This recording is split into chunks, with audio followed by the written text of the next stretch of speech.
അയോധ്യയിലെ രാമക്ഷേത്ര ഉദ്ഘാടനത്തിൽ നിലപാട് വ്യക്തമാക്കി മുൻ ക്രിക്കറ്റ് താരവും AAP MP-യുമായ ഹർഭജൻ സിംഗ്. ജനുവരി 22-ന് നടക്കുന്ന പ്രാൺ പ്രതിഷ്ഠാ ചടങ്ങിൽ പങ്കെടുക്കുമെന്ന് ഹർഭജൻ സിംഗ് അറിയിച്ചു. മറ്റുള്ളവർ എന്ത് ചെയ്യുന്നു എന്നത് എനിക്ക് പ്രശ്നമല്ല. രാമക്ഷേത്ര ഉദ്ഘാടനത്തിന് താൻ പോകുമെന്നാണ് ഹർഭജൻ സിംഗ് പറഞ്ഞത്. രാമക്ഷേത്ര ഉദ്ഘാടനത്തിൽ മിക്ക പ്രതിപക്ഷ പാർട്ടികളും നിലപാടറിയിച്ച് രംഗത്തെത്തിയിരുന്നു. ഈ സമയത്ത് ഈ ക്ഷേത്രം പണിയുന്നത് നമ്മുടെ ഭാഗ്യമാണ്. അതിനാൽ നമ്മൾ എല്ലാവരും പോയി ശ്രീരാമനിൽ നിന്നും അനുഗ്രഹം വാങ്ങണം.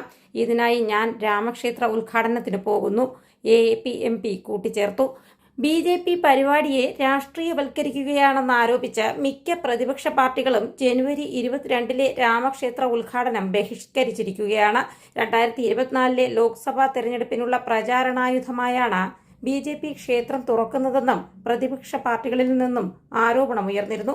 ജനുവരി 22-ലെ പരിപാടി ഒഴിവാക്കുമെന്ന് പാർട്ടി മേധാവിയും ഡൽഹി മുഖ്യമന്ത്രിയുമായ അരവിന്ദ് കെജ്രിവാൾ പറഞ്ഞതിന് തൊട്ടു പിന്നാലെയാണ് ഹർഭജൻ സിംഗ് നിലപാട് വ്യക്തമാക്കി രംഗത്തെത്തിയിരിക്കുന്നത്. അതേസമയം തനിക്ക് പ്രാൺ പ്രതിഷ്ഠയിലേക്കുള്ള ഔപചാരിക ക്ഷണം ഇതുവരെ ലഭിച്ചിട്ടില്ലെന്ന് ചൂണ്ടിക്കാട്ടിയാണ് അരവിന്ദ് കെജ്രിവാൾ ചടങ്ങ് ബഹിഷ്കരിക്കുന്നത്. ജനുവരി 22-ന് ശേഷം ഭാര്യയ്ക്കും കുട്ടികൾക്കും മാതാപിതാക്കൾക്കുമൊപ്പം ക്ഷേത്ര ദർശനം നടത്തുമെന്നും കെജ്രിവാൾ പറഞ്ഞിരുന്നു. News desk India today.